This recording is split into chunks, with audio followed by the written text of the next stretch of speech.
Good morning, class 10th. Our today's topic is national development in economics. Different people have different ideas as well as nations for the development of a country or nation.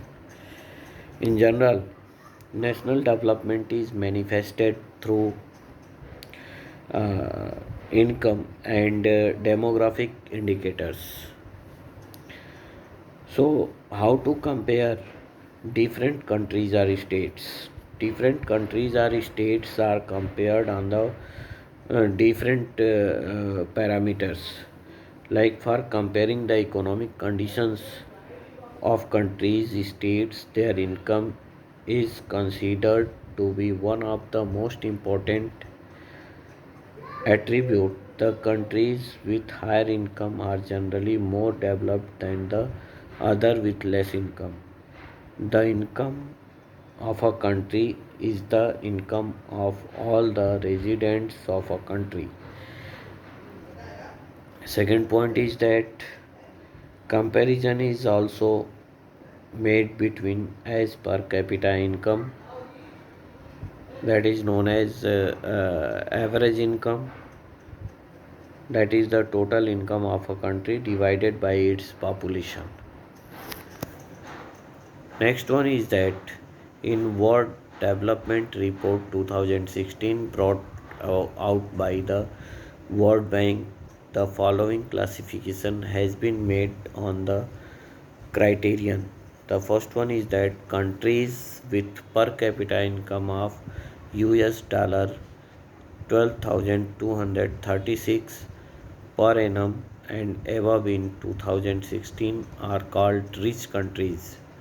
The countries with per cap Second one is that the countries with per capita income of US dollar 1005 per annum or less are called low income countries. In 2016, India's per capita income was US dollar 1840 per annum.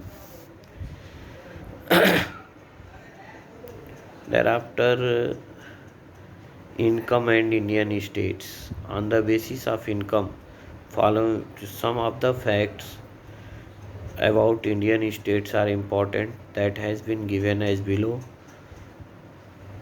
We are going to mention the first one is that in 2015-16, while comparing the per capita income of some states, Haryana had a per capita income of rupees 1,62,034 and Bihar had 34 rupees 34,168 per capita income respectively. Second one is that Goa's per capita income was also more than that of Maharashtra and Delhi, which made Goa the most developed and Bihar the least developed states. Thereafter, public facilities. Facilities provided by the government free of cost or at subsidized rates are referred to as public facilities. I am going to give you some points cleared it, which will clear it that money is one's pocket cannot buy all the goods and services that are needed to live well. So it is the responsibility of the government to make adequate provision for public facilities. Second thing is that income is not completely an adequate indicator of material goods and services that citizens are able to use. Some services should be provided by the government. For example, money cannot buy a pollution free environment or ensure that one gets unadulterated medicines.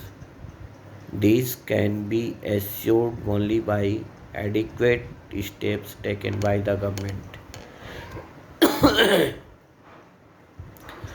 Kerala has a low infant mortality rate since it has an adequate provision for basic health and educational facilities provided by the government. Similarly, in some states, the public distribution system PDS functions well.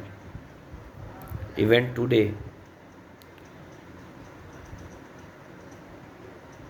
girls in many areas are not able to achieve secondary level schooling because government society has not provided adequate facilities. So, thank you.